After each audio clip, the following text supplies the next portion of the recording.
12절에서 17절 말씀입니다. 신약성경 389쪽에 있습니다.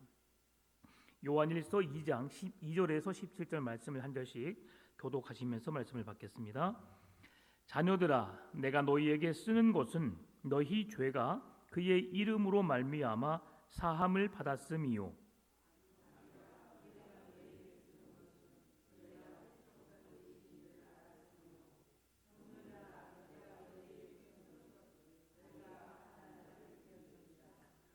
아이들아, 내가 너희에게 쓴 것은 너희가 아버지를 알았음이요.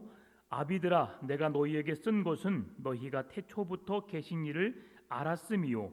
청년들아, 내가 너희에게 쓴 것은 너희가 강하고 하나님의 말씀이 너희 안에 거하시며 너희가 흉악한 자를 이기었음이라.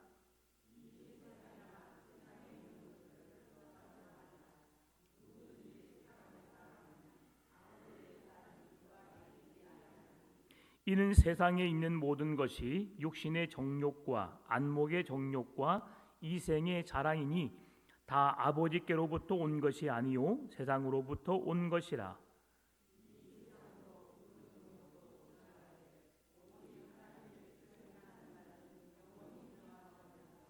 아멘. 계속해서 우리가 요한일서의 말씀을 살펴보고 있습니다.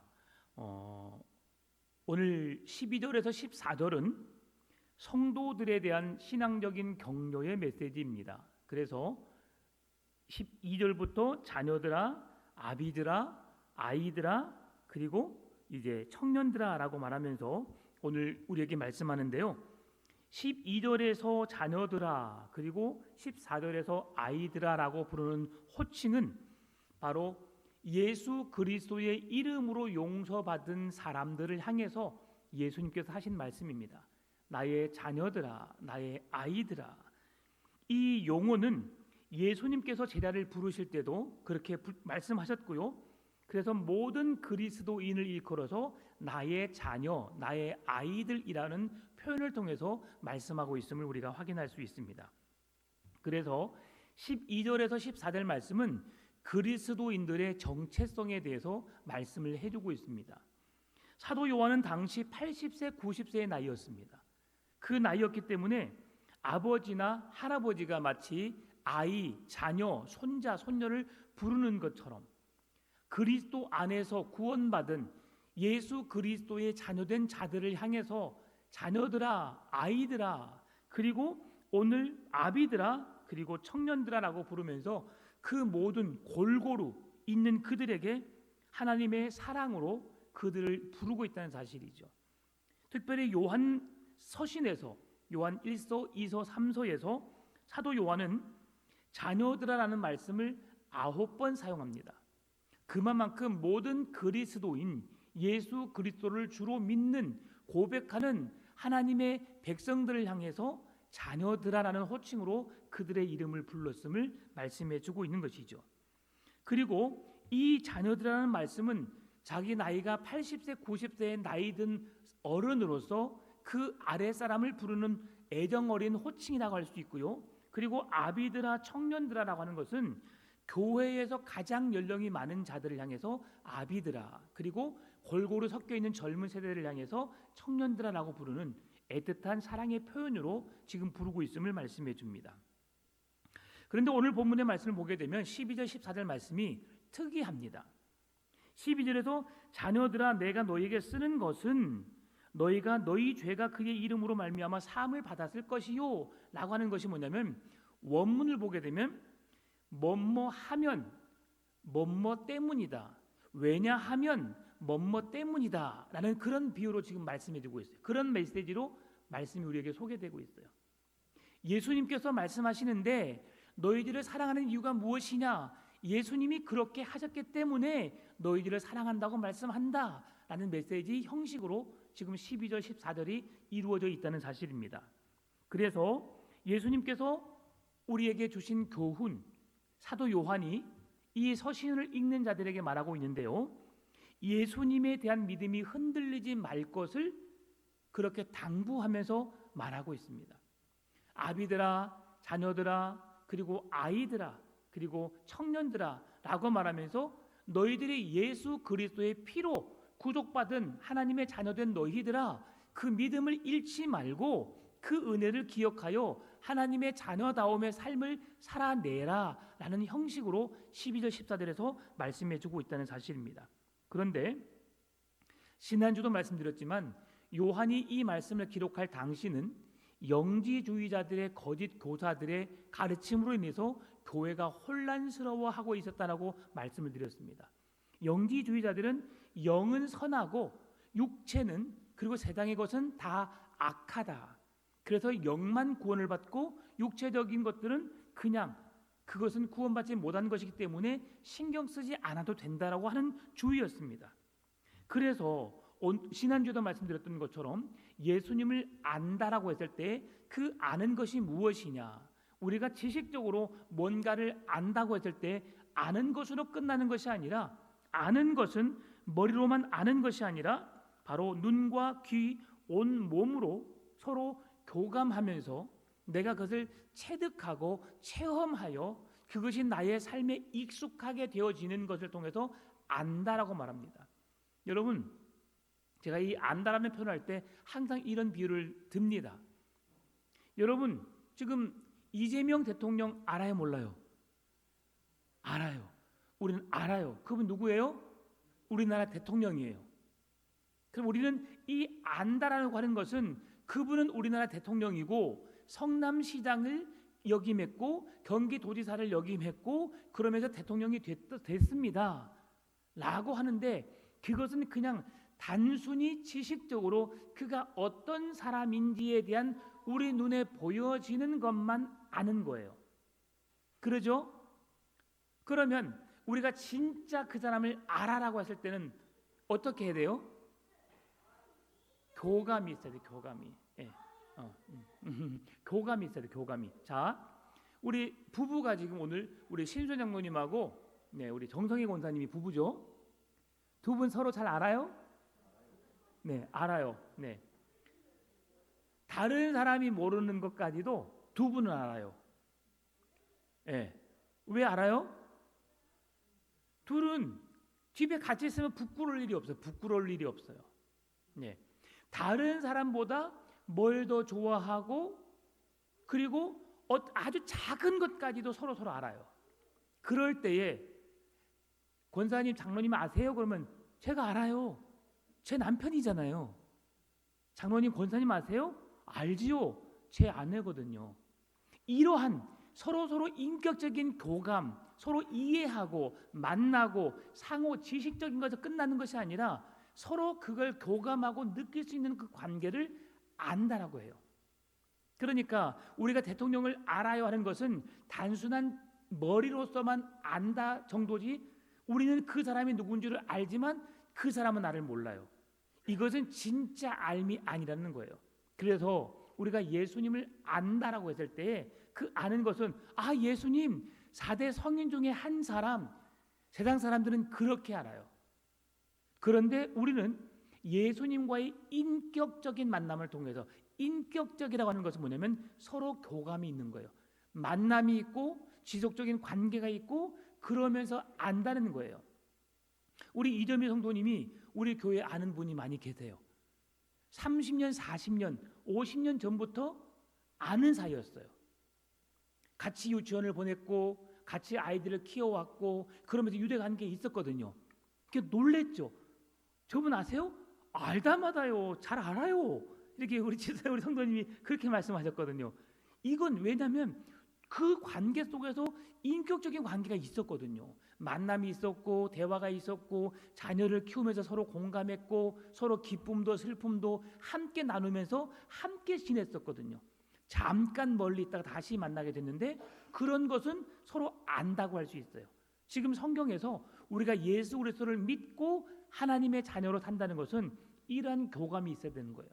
여러분, 예수님과 인격적인 만남이 있으신가요? 예. 보이지 않아서 잘 몰라요. 만났는지 안 만났는지. 오늘 여러분 예수님 만나셨어요? 그러면 내가 언제 만났더라라고 생각할 수 있어요. 근데 우리는 날마다 만나고 있어요. 예수 그리스도의 이름을 부른다는 것, 일어나자마자 눈을 뜨자마자 우리가 새벽 기도 가야지, 새벽 말씀 들어야지, 오늘 하루를 주신 하나님께 감사하면서 하루를 열어가는 것, 이 모든 것이 우리는 주님과 그런 교감이 있는 만남 속에서 이루어지는 삶이라는 것을 잘 알아요. 그러나 우리가 오늘 누구를 만났다고 했을 때 사람은 기억하지만 예수님을 기억하지 못할 때가 가끔 있어요. 왜요? 눈에 보이지 않기 때문이죠. 그래서 머리로만 아는 것이 아니라 예수님을 인격적으로 만났기 때문에 예수님이 우리의 죄를 위해서 십자가에 못 박혀 죽으셨습니다라고 하면 우리의 마음이 막 아픈 거예요. 내가 뭔데 나를 위해서 예수님이 십자가에 못 박혀 죽으시다니. 여러분, 고난주간이 아니더라도 우리는 그 예수님을 묵상하게 되면 찬송하다가도 말씀을 읽다가도 나도 모르게 막 가슴이 뜨거워지고 나도 모르게 솟구치는 눈물로 인해서 우리가 그렇게 감사하고 하나님의 백성됨을, 자녀됨을 고마워할 때가 있어요. 여러분, 지금 예수를 믿기 때문에 여러분의 마음에는 그 마음이 없기 때문에 제가 물어봅니다. 부처님 생각하면 마음에 감동이 와요? 부처님 생각하면 마음이 막 뭉클하고 고맙고 막 그래요? 그러지 않죠. 왜요? 우리와 인격적인 만남을 형성하지 않은 관계이기 때문에 그래요. 자, 그래서 예수님을 알지 않는다면 우리는 회개의 기도, 회개의 눈물을 흘릴 필요가 없어요. 왜냐하면 그것은 다 가식적이거든요. 하나님이 우리의 마음의 중심을 보신다고 했죠. 우리의 외형적인 모습을 통해서 우리가 신앙의 행위를 하는 것을 주님은 기뻐하지 않아요. 너희가 전심으로 나를 찾고 또 찾는 자에게 하나님은 만나 주시겠다고 말씀하세요. 거짓된 마음으로 3년 동안 따랐던 가룟 유다, 그를 향해서 예수님이 뭐라고 말씀하셨어요? 차라리 나지 않았으면 좋았을 뻔했다. 그의 곁에서 예수님을 따라다니면서 3년 동안 무진장 고생했어요. 그런데 그가 예수님과 상관없는 자가 되었어요. 그는 예수님을 만났고 예수님을 안다고 했지만 실질적인 인격적인 만남은 없었다는 거죠. 그래서 우리가 날마다 예수님과 인격적으로 만나야 하고 그 만난 예수님을 만남으로 끝나는 것이 아니라 예수님은 그 만남을 통해서 깨닫게 되는 것을 우리의 삶을 통해서 말과 행실을 통해서 나타내 보이라고 말하는 거예요. 그것이 뭐냐면 우리가 이론적으로만 사랑했던 하나님 사랑합니다, 나를 구원해 주시니 감사합니다, 자녀 삼아 주시니 감사합니다, 이 고백을 누구에게 표현하라고요? 이웃들에게, 내 가족들에게 하나님을 사랑하고 내 이웃을 내 몸처럼 사랑하라는 것이 인격적인 하나님과의 관계를 맺는 자들이 반드시 행해야 될 것임을 말씀해 주고 있어요. 그래서 오늘 그 성도들 악한 자에 대한 승리를 경험한 자라고 오늘 성경은 말씀해 주고 있는데요, 사단 마귀는 악해요. 그래서 늘 우는 사자와 같이 두루다니며 삼킬 자를 찾고 우리에게 시험의 거리를 제공하고 넘어지게 하고 예수님을 의심하게 하고 예수님으로부터 떠나게 만들어요. 그런데 오늘 본문의 14절 말씀 보니까 아이들아, 내가 너희에게 쓴 것은 너희가 아버지를 알았음이요, 아비들아, 내가 너희에게 쓴 것은 너희가 태초부터 계신 이를 알았음이요, 청년들아, 내가 너희에게 쓴 것은 너희가 강하고 하나님의 말씀이 너희 안에 거하시며 너희가 흉악한 자를 이기었음이라. 아이들아, 아비들아, 청년들아 라고 말하면서 그들에게 왜 내가 이 성경을 너희에게 썼느냐라고 했을 때 너희가 아버지를 알았다, 하나님 아버지를 알았다, 아는 것만 끝나는 것이 아니라 누구 아버지라고만 우리는 알아요. 그런데 진짜 내 아버지가 누구인지 우리가 알아야 되는 거죠. 하나님 아버지가 어떤 성격의 하나님이신지 알기 위해서 우리가 뭘 해야 돼요? 성경을 읽어야 돼요. 말씀을 들어야 돼요. 성경을 묵상해야 돼요. 그 방법이 아니고서는 알 수가 없어요. 저 멀리 지나가는 사람이 누군지 알아요, 몰라? 우린 몰라요. 그냥 키가 크구나, 잘생겼구나, 좀 뚱뚱하구나, 어떻구나, 외모적인 것만 알아요. 그 사람이 내게 다가오면 그 사람이 나를 도와줄 사람인지 나를 해야 할 사람인지 우리는 몰라요.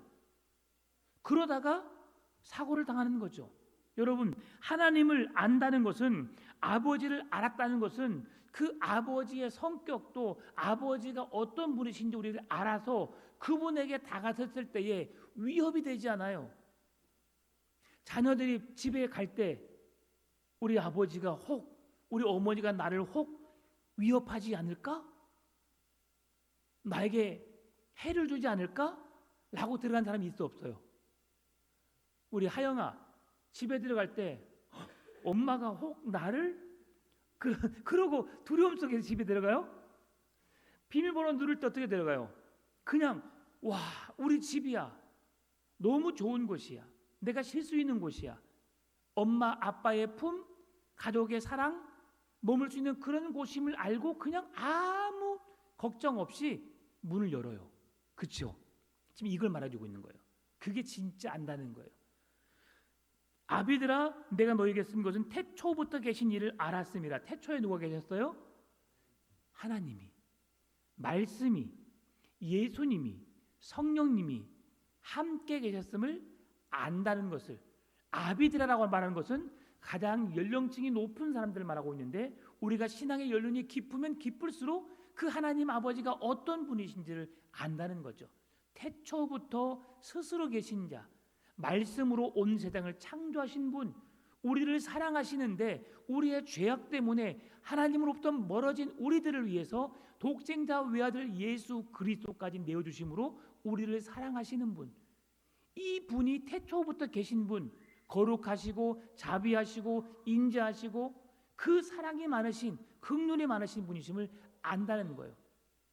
그리고 청년들아, 내가 너희에게 이것을 쓴 것은 너희가 강하고 하나님의 말씀이 너희 안에 거하시며 너희가 흉악한 자를 이겼습니다. 자, 흉악한 자가 누구예요? 이 흉악한 자가 뭐냐면 우리를 해할 자예요. 바로 사단 마귀. 당시 교회의 영지주의 거짓 교사들, 하나님을 알지 못하게 하고 하나님과 가까이 하지 못하게 하고 말씀을 떠나게 하고 괴롭히는 자들, 그들을 말하고 있어요. 그래서 사탄을 의미하는 악한 자들을 너희가 이겼다라고 말합니다. 여러분, 우리가 예수 그리스도의 이름으로 사단을 결박했어요. 그 근거가 어디에 있느냐? 창세기 3장에서 분명히 말씀해 주고 있어요. 여자의 후손으로 날 이가, 사단은, 뱀은 여자의 어디를 물 것이요? 발뒤꿈치를 물 것이요. 여자는 어떻게 한다고? 뱀의 머리를 상하게 할 것이라. 이게 무슨 말씀이냐면, 사람은 뱀에 의해서 상처를 입고 상해를 입고 어려움을 당할 수 있지만 거기에 지배를 당하거나 그에 의해서 죽임을 당하진 않아요. 그런데 여러분, 머리가 상하면 어때요? 죽어요. 뱀은 신경이 모든 몸마다 다 있기 때문에 머리를 잘라도 한동안 몸이 움직여요. 그래서 어찌 보면 살아있는 것처럼 오해할 수가 있어요. 그런데 머리가 망가져 버리면, 뭉개져 버리면 어때요? 이제 시간만 지나면 그 몸도 아무런 힘을 쓰지 못해요. 그처럼 하나님은 사단을 멸하셨어요. 그런데 오늘날 우리들은 사단 마귀를 두려워하며 살고 있어요.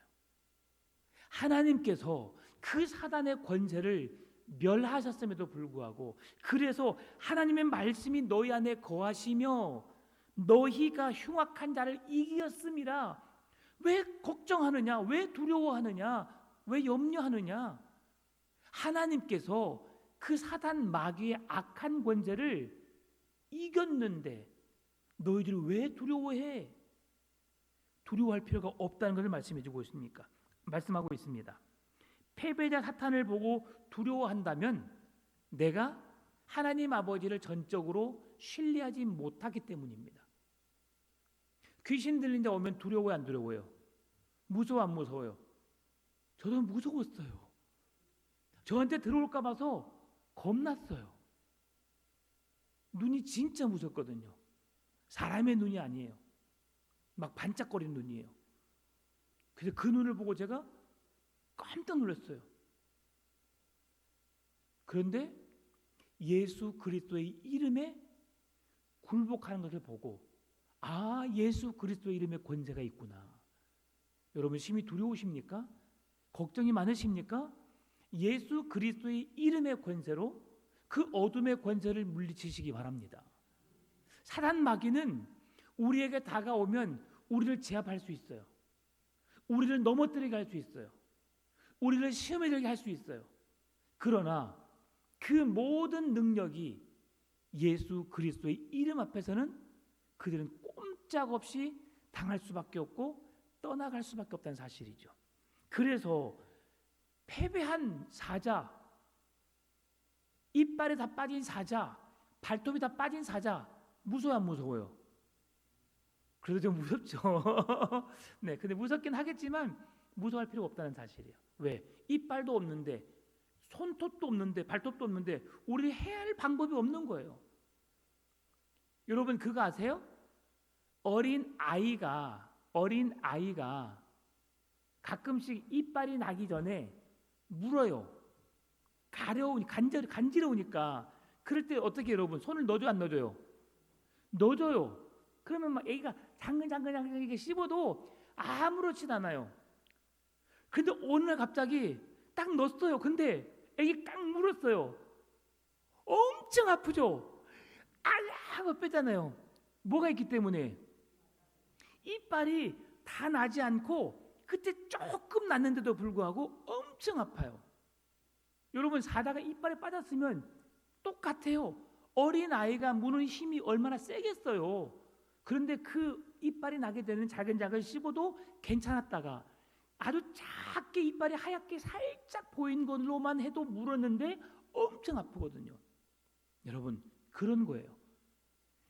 이빨이 다 빠지고 발톱이 다 빠진 사자는 무서워할 필요가 없어요. 지금 사단의 존재가 예수 그리스도의 이름 앞에 그러한 존재와 같다고 하는 것을 오늘 14절에서 말씀해 주고 있습니다. 그러니까 여러분 사단을 두려워하지 마세요. 마귀는 결코 무서운 존재가 아니에요. 무서운 존재이긴 하지만 우리에게 위협이 되는 존재이긴 하지만 예수 그리스도의 이름 앞에서는 아무것도 아닌 존재가 된다는 사실이죠. 예수님도 사단에게 찾아가셔서 광야에서 시험을 당하셨잖아요. 오히려 시험을 받으러 가셨어요. 사단 너 아무것도 아니지.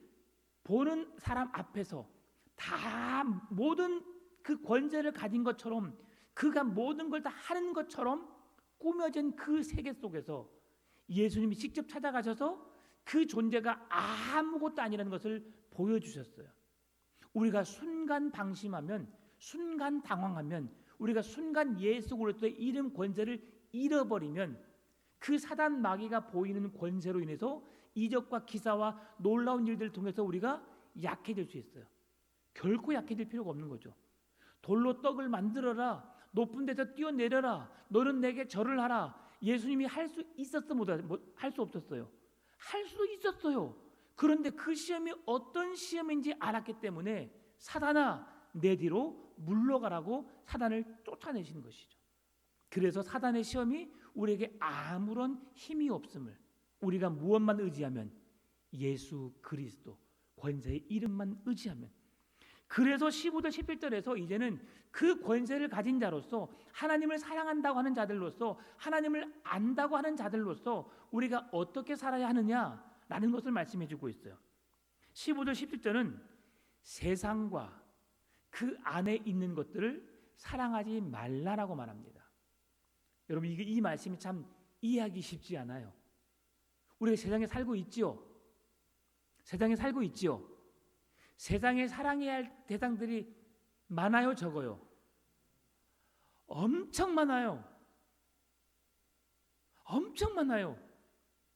이웃들도 사랑하지 않고서는 우리가 살아갈 수 없는 세상이에요. 그러죠? 세상이 좋아요, 안 좋아요? 솔직하게 말해요. 솔직하게 좋아요. 얼마나 좋아요, 그렇죠? 돈만 있으면 뭐든지 할 수 있는 세상이 이 세상이에요. 그러니 세상이 얼마나 좋아요. 솔직하게 한번 말해보세요. 예? 돈이 없어서 못하는 일이 많지만 돈만 있으면 다 하는 세상이 이 세상이에요.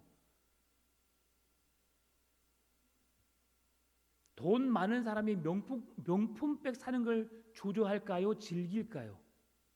즐겨요. 우리들의 집은 반지도 하나, 가방도 하나, 뭐 신발도 하나, 명품들이 하나 이상씩 갖고 있는 게 별로 많지 않지만 TV만 보세요. TV만 보더라도 재벌집이나 부자들 보게 되면 뭐 구두가 그냥 뭐 이 진열장에 되어 있고 명품백이 이렇게 있고 반지, 귀걸이, 목걸이가 뭐 어떤 함에 막 가득 차 있잖아요, 여러분. 그게 우리들은 잘 모르지만 누리는 사람들은 정말 그런 걸 많이 갖고 있어요. 그래서 요일별로 달별로 바꿔가면서 자기들은 그걸 자랑 삼아요. 그것을 하지 말란 게 아니에요. 지금 성경에서 세상을 사랑하지 말라고 하시는데 세상을 사랑할 수밖에 없고 내가 머물러 있기 때문에 내가 살아있는 동안에는 그것들을 사랑할 수밖에 없고 그것들을 의지할 수밖에 없고 그것이 좋을 수밖에 없어요. 그런데 오늘 본문에서는 그것들을 사랑하지 말라. 그것들은 어둠에 있는, 어둠에 속한 것들이고 하나님이 기뻐하지 않는 것이라고 말해요. 그렇게 말한다면 왜 하나님이 우리를 이 세상에 보내셨을까? 하나님이 원망스러워요. 우리를 세상에 살게 했으면서 왜 세상의 것을 사랑하지 말라고 말씀하시는지 그 의미는 이것입니다. 하나님보다 더 사랑하지 말라는 거예요.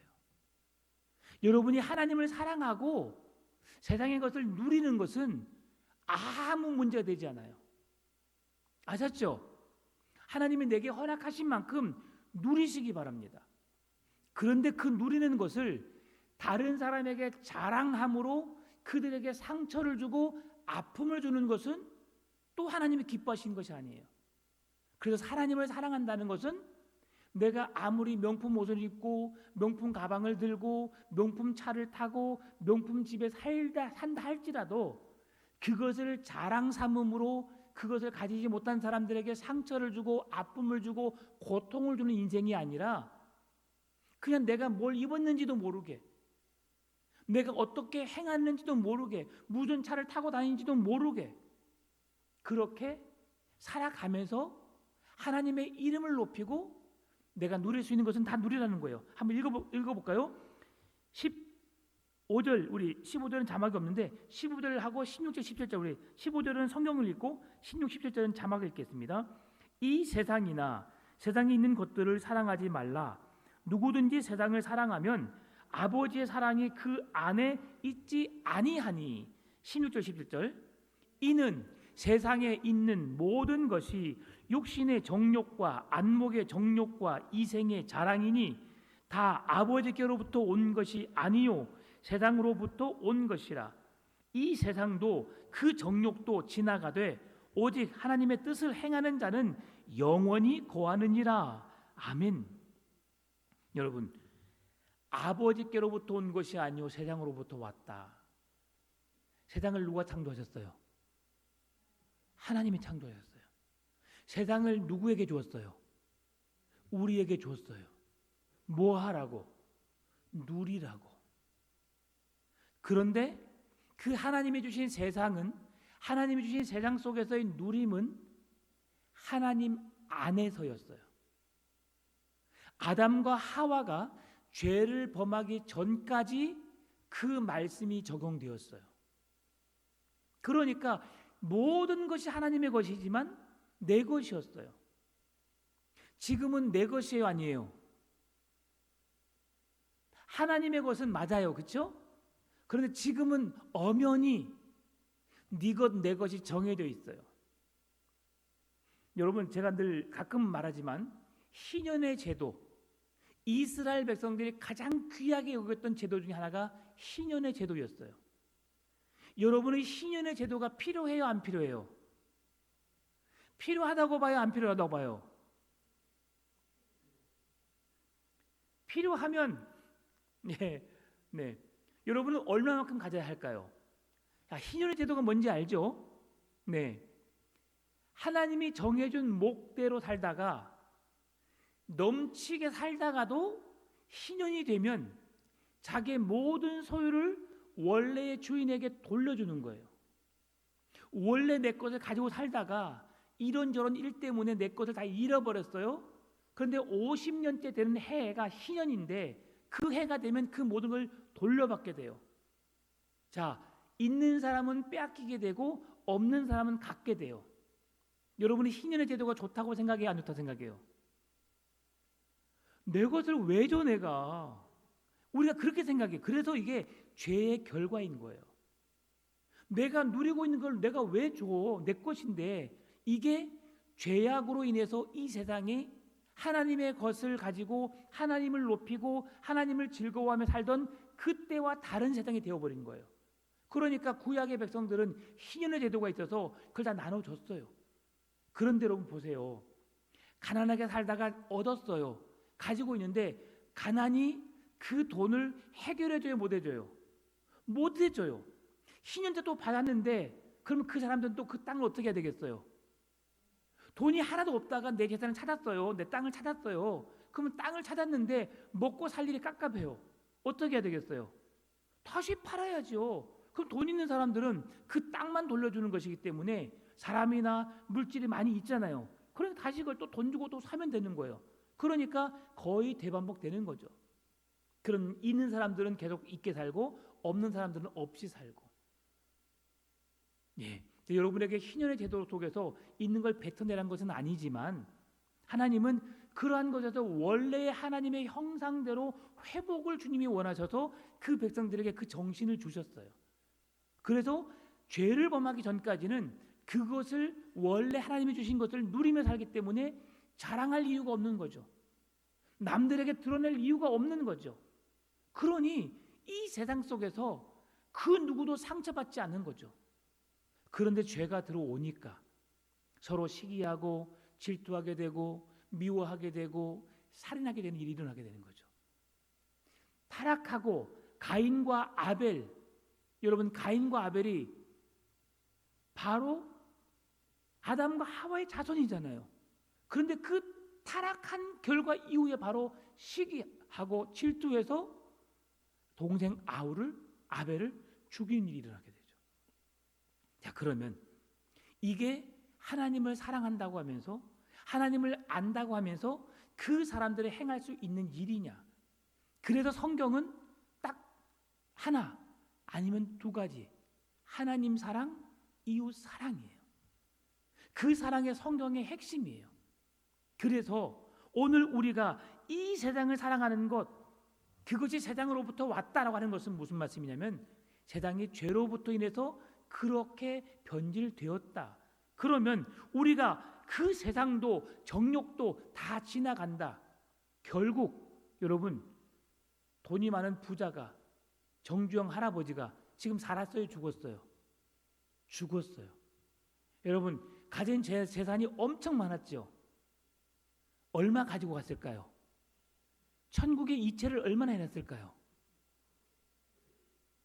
안 해놓고 갔죠. 천국에 이체할 수 있는 방법은 뭐죠? 여러분 천국의 은행 계좌 모르세요? 천국의 은행 계좌가 있어요. 예수님의 이름으로 행하는 모든 것이 천국의 계좌에 쌓여갑니다. 예수님의 이름으로 행하는 어려운 사람을 돕는 것, 또 우리가 헌금하는 것, 봉사하는 것, 하나님을 사랑하는 것, 말씀대로 행하는 그 모든 것에 대한 하나님의 상급이 하늘에 쌓여져 있어요. 그러니까 여러분 우리는 그 하나님의 나라를 하나님의 나라, 조미나 동록이 도둑이 들지 않고 영원히 보존되는 곳, 그 나라를 향해 나가야 되고 그 나라의 보화를 쌓는 자가 되라고 성경은 말씀해주고 있죠. 이것은 무슨 말씀이냐면 하나님의 말씀대로 살아가라는 거예요. 쉽지 않죠. 그래서 육신의 정욕이 무엇입니까? 육신이 원하는 대로 살아가는 것을 말해요. 아담과 하와가 에덴 동산에서 선악과를 먹지 말라고 했는데 마귀가 말해주니까 먹음직도 하고 보암직도 하고, 그것이 바로 육신의 정욕이에요. 여러분 지나가는 사람 관심 있어 없어요? 여러분은 거룩해서 관심이 없어요. 네. 혹시 젊었을 때는 관심이 있었을까요, 여러분? 지나가는 사람 보면 야 멋지다, 야 이쁘다. 여러분 그렇게 하신 적 있으시죠 다들? 네, 제가 한번 부목사 때인가 한번 얘가 설교로 이 예화를 이 말씀을 드렸었어요. 그 제가 광신대학교 다니면서 한 교수님의 아버지, 교수님이 이야기인데 국어를 가르쳤던, 대학 국어를 가르쳤던 그분이 지금 이제 목사님이 되셨어요. 아마 은퇴할 나이도 됐을 것 같습니다. 근데 아버지랑 한번 차를 타고 가는데 신호등에 딱 멈췄어요. 신호등에. 근데 신호등에 너무 이쁜 여자가 미니스커트를 입고 지나가더래요. 그래도 이제 체면이 또 교수고 하니까 딱 해서 너무 이쁘다. 눈으로만 살짝 쳐다보고 이제 말았어요. 그 차를 출발하는데 옆이 이상하게 좀 허전하더래요. 뭔가 느낌이 좀 쎄하더래요. 그랬더니 80이 넘으신 아버지가 입을 쫙 벌리고 하고 보고 있더라는 거죠. 네, 이게 사람이에요, 사람. 네, 그게 바로 육신의 정욕이에요. 우리가 사랑하는 아내, 사랑하는 남편 외에 우리가 관심이 없어야 되는데 죄의 결과로 이제 내가 취하고 나니까 내 것이 귀하게 여겨지지 않아요. 그래서 새로운 것이 보이고 새로운 것이 더 귀해 보이고 그래서 사람들이 바람이라는 것을 일으켜요. 그 바람은 좋은 바람이 아니죠. 주님은 주님만 바라보기를 원하고 그래서 주바라기죠. 내 남편만, 내 아내만, 내 자녀들만 어떤 형편이든 어떤 상황이든 괜찮아요. 서울대 갈 수 있는 아이를 좋아해요? 내 아이를 좋아해요? 내 아이가 중요한 거예요. 잘났든 못났든 내가 10달 동안 넣었다가 품에 안았다가 배 아파서 난 아이가 가장 소중한 아이예요. 그 누구와도 바꿀 수 없는 아이죠. 여러분 그 아이만 사랑하고 그 남편과 아내만 사랑하시는 여러분 되시기를 바랍니다. 더욱 중요한 것은 나를 영적으로 낳아주신 하나님 아버지만을 사랑하시기를 바랍니다. 세상에 그 누구를 어떤 신을 섬기는 것, 하나님보다 물질을 더 좋아하거나 하나님보다 사람을 더 좋아하거나 하나님보다 내가 취미 활동 더 좋아한다면 그것은 하나님이 가장 싫어하시는 우상 숭배가 되는 거예요. 육신의 정욕, 눈에 보이는 본능적인 유혹, 안목의 정욕, 눈을 통해 보여지는 화려함, 아름다운 것들. 그래서 우리의 시선이 말씀이 아닌 다른 것에 있는 것이 안목의 정욕이에요. 하나님의 말씀이 보여야 되고 하나님의 나라가 보여져야 되는데 내 눈에는 세상의 것이 보여준다면 나에게 안목의 정욕이 있구나. 이생의 자랑. 이생에 자랑할 게 뭐가 있을까요, 여러분? 새로운 핸드폰 산 사람은 어떻게 합니까? 핸드폰을 이렇게 팔을 한번 쫙 뻗어가면서 전화도 이렇게 안 받고 딱 하고 이렇게 받아요. 이렇게 받아요. 예. 그리고 반짝반짝하게 하고 그다음에 차를 샀으면 차 키를 딱 해서 딱 하면 힘을 딱 주고 해가지고 키를 딱 해서 뭐 그냥 보라는 듯이 그냥 딱 말은 안 하지만 딱 그렇게 하죠. 옷도 그냥 한번 쫙 이렇게 한번 막 괜히 벗었다가 입었다가 막 그러죠. 막 신발도 한번 괜히 이렇게 보이기 위해서 자 이런 것입니다. 야, 저 아파트 참 좋다. 저기 사는 사람 좋겠다 하면서 자기 집 키를 딱 보여주고 내가 거기 살아라고 하는 그런 것들. 이게 이생의 자랑이죠. 자, 이런 것들은 여러분 자랑할 만하죠. 왜요? 내가 그만큼 노력했다는 결과예요. 내가 수고의 땀을 흘렸다는 결과예요. 그래서 수고의 땀을 흘리고 얻는 사람이 있는 반면 정말 정직하게 진실되게 살았지만 얻지 못한 사람도 있어요. 그래서 성경은 자랑하지 말라고 하는 거예요. 누리지 말라는 것이 아니라 자랑하지 말라는 거죠. 초등학교 아이들이 예전부터 있었어요. 지금도 있고요. 유치원 아이들이 그런데요. 너 어디 아파트 살아? 너희 엄마 차 뭐야? 아빠 차 뭐야? 그런데요. 예. 그래서 주공 아파트 살면 너랑 친구 안 해. 주택에 살아도 친구 안 해. 명품 아파트 살면 걔네들끼리끼리 논대요. 얼마나 불쌍합니까? 자기들이 뭔데요? 여러분 그 인생을 그런 세상을 여러분이 바꿔갔으면 좋겠어요. 우리 자녀 세대들이 그들을 다 뒤로 하고 우리의 자녀들이 더 잘 살았으면 좋겠어요.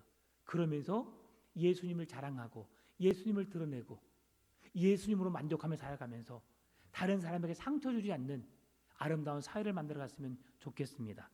말씀을 마무리합니다. 오늘 본문은 우리에게 두 가지 질문을 던집니다. 첫 번째는 나의 영적인 주소는 어디인가? 두 번째, 나는 무엇을 사랑하며 살고 있는가? 나의 영적인 주소는 어디입니까? 하나님의 나라예요. 나는 나그네 인생이에요. 여러분, 악동 뮤지션이라고 들어보셨나요? 그 친구들이 우리나라의 기독교의 이미지를 정말 아름답게 바꿔나가고 있어요. 무슨 연극 영화제 무슨 하는 마지막 연말에 하는 시상식에서 여러분 상여를 메고 왔어요. 상여를 메고. 세상에서 있을 법인 한가요? 그러면서 하나님의 나라에 대한 노래를 해요. 이번에도 제목이 뭐죠? 소문의 낙원. 네, 그게 바로 우리가 나그네 인생인데 우리가 어디로 가는지에 대한 내용을 그대로 가사에 담고 있어요. 그러면서 자기 동생이 어둠 속에서 햇빛을 차단하고 아예 어둠 속에서 2년의 시간을 보내다가 몸도 뚱뚱해지고 죽음의 위험 속에 있는 그 상황에서 오빠 이찬혁이가 그를 건져내고 사람답게 만들어내고 그래서 그 노래를 지어줬던 것이 소문의 낙원이에요. 그러면서 이 세상에 아파하고 힘들어하는 모든 이들에게 새로운 희망이 되고 소망이 되는 일들을 하고 있어요. 여러분, 그 아버지가 누구냐면 어노인팅인가요? 찬양팀 가수예요. 그분이 아버지가 찬양 사역을 마무리하고 몽골로 선교사 가서 선교하는데 아버지가 가지고 있는 소장품이 뭐예요? 기타죠, 기타. 그러니까 아이들이 어렸을 때부터 기타를 갖고 놀았던 것 같아요. 피아노 치고 기타 치고 하면서 그러면서 하나님을 찬양하는 사람이 되었어요. 그들이 건강해지도록 여러분 기도해 주시면 좋겠습니다. 이수현이라는 여자아이가 많이 약해요. 또다시 그런 이 힘든 일이 올 수 있어요. 그런 일이 오지 않도록 그래서 전 세계를 빛낼 수 있는 하나님의 아들과 딸들로서 주를 높일 수 있도록 그들은 수익금 대부분을 어디다 쓰냐면 각 선교지의 선교사들을 위해서 씁니다. 멋지지 않아요, 여러분? 그들은 아무것도 자랑 삼지 않아요. 얼굴 보세요. 그렇게 못생긴 남자가 있을까 싶을 정도로 이 찬양 참 볼품없습니다. 그런데 보면 볼수록 매력적이에요. 예.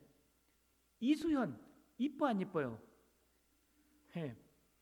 이제 우리의 기준으로 이쁘다는 것은 찾아볼 수 없어요. 그냥 귀엽다 정도로 할 수 있겠죠. 예. 그런데 그런 애들이 모든 이들의 사랑을 받아요. 왜요? 그들이 자랑하는 것은 세상의 명품이 아니거든요. 세상의 어떤 높은 자리가 아니거든요. 인기가 아니거든요. 하나님의 사랑을 전하고 있어요. 오늘 우리가 그 사랑을 받은 자로서 하나님을 아는 자로서 우리의 삶을 통해서 그 사랑을 전하고 우리의 영적인 주소가 어디 있는가, 나는 무엇을 사랑하며 살고 있는가 다시 한번 되새기면서 하나님만 사랑하시고 하나님의 이름 앞에 모든 사람이 공평하고 그들에게 그 하나님의 사랑을 흘려보낼 수 있는 멋진 사랑을 실천하며 살아가는 진정한 그리스도인 되시기를 주님의 이름으로 축원합니다.